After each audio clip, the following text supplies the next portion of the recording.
and welcome to our road trip through Romney Marsh, and this is part 1 of a 2-part adventure. And don't forget to subscribe so you don't miss that and our future travels near and far. And as you saw from the title, we're in the county of Kent in the southeast corner of England, and the Romney Marshes are a unique and interesting place for us to explore. And for this road trip we'll be turning off at junction 11 of the M20, heading along to Hythe before arriving at Dymchurch, onto New Romney, passing Littlestone Greatstone on the way to Dungeness. Part 2 of the journey will take us from Dungeness to Hythe, through Old Romney, up towards Appledore, and then finally back to the M20. So without further ado, let's go and explore. And as I said, we're starting this route on the M20, turning off at junction 11 for Hythe and Canterbury.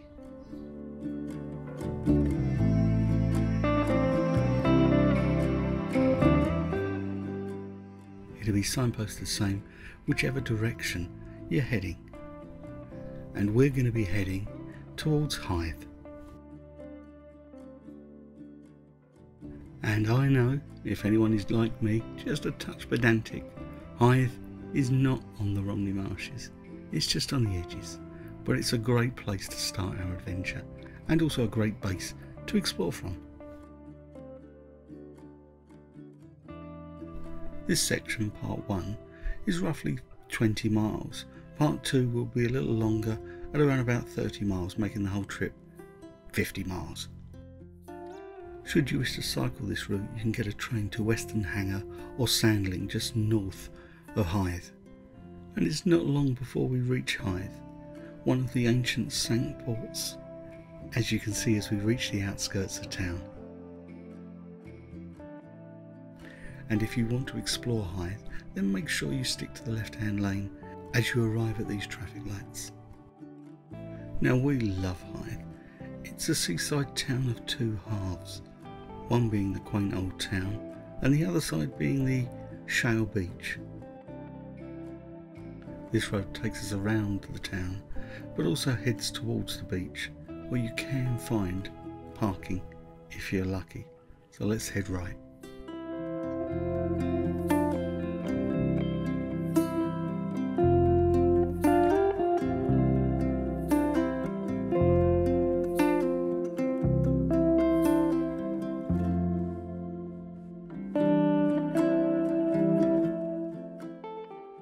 This is a Wednesday in mid-June, so let's see if we get lucky.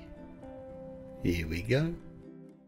Now we've prepared you a snippet of Hythe, but we do have a full video which you may have already seen, but I'll pop a link up at the end. And as you may notice, this was shot at a different time of year. In fact, this was early November, which proves this road trip can be all year round. Just pick a nice day. And as I said, it's a town of two halves with a quaint old town, and it's just a 15-minute walk from the beach, crossing over the Royal Military Canal, which is now a place of pleasure. And one final thing, it's one end of the Romney, Hythe and Dymchurch railway. We'll cross its route a few times on the way, and we'll certainly see it again in part 2. But now it's time to jump back in the car and head back out of town.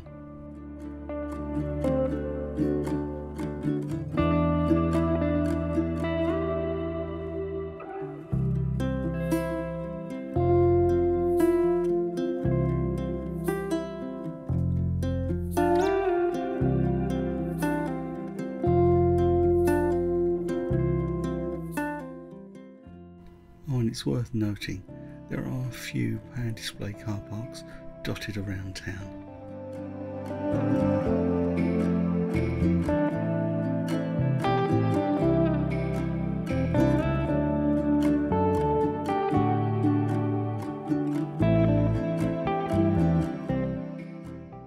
And as we leave town, we're sticking to the left-hand lane, heading towards Dymchurch and New Romney. Now I'm going to be perfectly honest with you, this part of the journey may not be too picturesque, but the overall journey is, so stick with it. we're following one road all the way along to our next destination of Dymchurch. The sea are obscured, but don't worry, we'll see more when we get to Dymchurch. These high coastal defences remind me of the Netherlands. And another feature you'll often see are the Martello Towers like the one in front of us. This is Martello Tower number 23, has been converted into a home. Outstanding views. And now we arrive at Dymchurch proper. And it's obvious when you see the shops that line the front what sort of place this is. This is a kiss me quick fun place. So there's a car park to our right, let's pop in.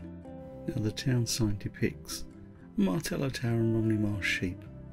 We'll touch on that later in part 2. As I said, this is a place of pleasure and fun. Some may say dated, but I prefer a little retro. It's also here you can see the other side of the sea defences, and there in the distance is our destination for today, Dungeness. And there's something very traditional about Dymchurch I really like, and I mean any place that's got a micropub's a winner by me. And there's another of those Martello Towers. There's a Dymchurch Heritage Trail, and I'll pop a link in the description below to that describes some of the historic buildings dotted around the town. And as I said, there's something very traditional about Dymchurch, a dedicated seafood stall. I can almost hear the dulcet tones of Chaz and Dave. But now it's time to head back in the car, and we're following the country tour route towards New Romney. And heading out of town, we find another Martello Tower. These were built as defence against French invasion during the Napoleonic Wars. However now, most are just historic monuments or have been converted into private homes or even accommodation. And here you can find another large car park. And we're heading on to our next destination now of New Romney. And now a little word of warning. If you're heading along here and you see the interestingly titled Coast Drive, it's best to avoid it. It's actually just a very small track that heads down to the coast, and then there's a dirt track that runs along, which I'm not entirely sure cars are permitted along.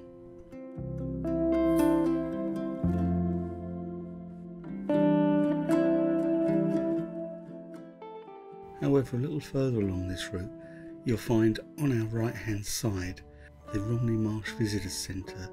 That's well worth popping in, as it has a number of leaflets on walks and attractions around the area.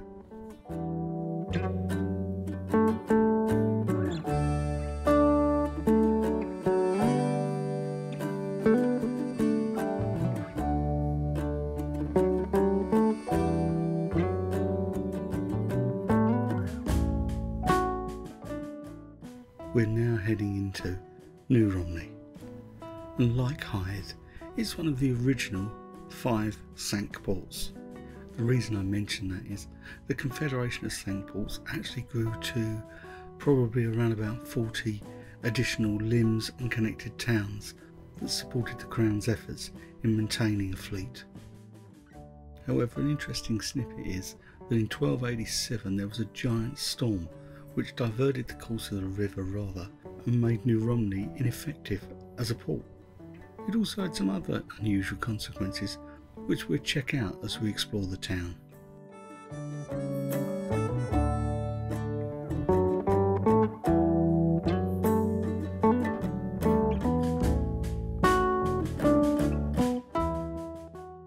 And here's the public car park, so let's head in then. And the first thing I notice is the Cinque Ports pub. Who'd have thought it? And once again, the high street is full of traditional independent shops. I almost expect they have a half-day Wednesday. Who remembers that? And in the centre of town is a rather grand town hall.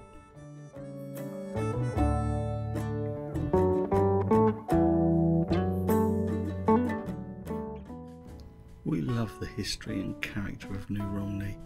It's something quite unique. And for you, you'll find cafes, restaurants, and of course a pub or two to keep you fed and watered. And another interesting fact is St Nicholas's Church. If you look carefully at the door, you'll notice that you've stepped down into the church. This is a result of the storm which elevated the land around the church. And look at the size of this church for what is now quite a remote, sleepy town. It's absolutely huge, but it won't be the biggest we see. We need to get to part 2 for that.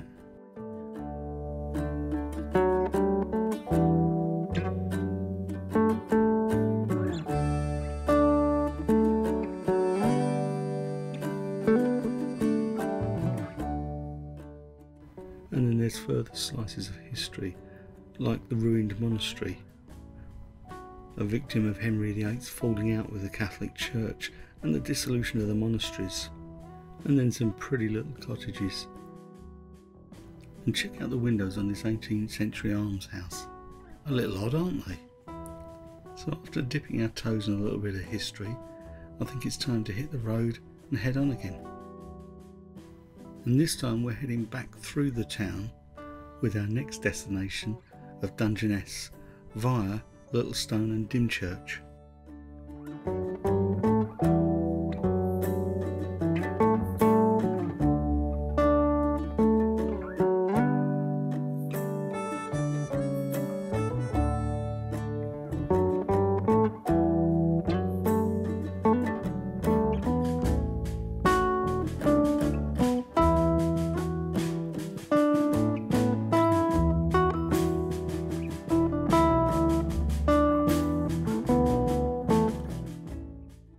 When we reach the end of town, we want to stick to the right hand lane and we're going to be heading towards Littlestone. This will bring us back along the coastline, and you need to keep aware because this one may not be an obvious junction.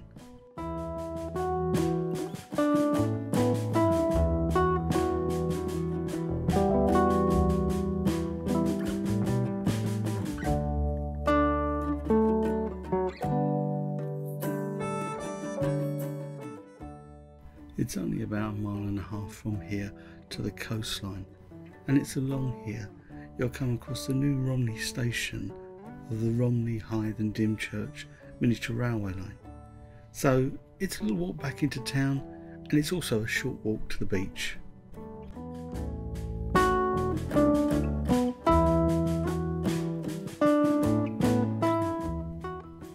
And at the end, we turn right along the very elegantly named Grand Parade. If you wonder where left takes you, well, it's pretty much a dead end.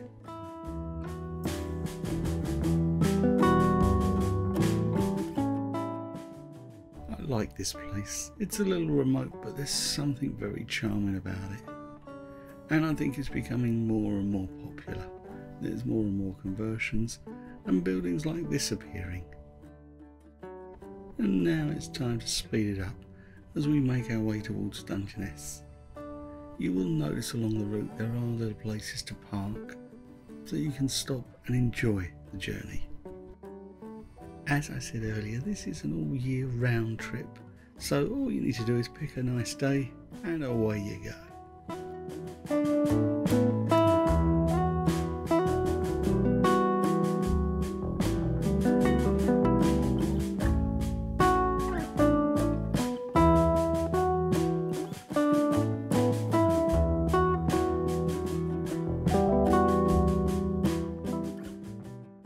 And now we reach the end of the road and the Pilot Inn, which I can highly recommend from experience.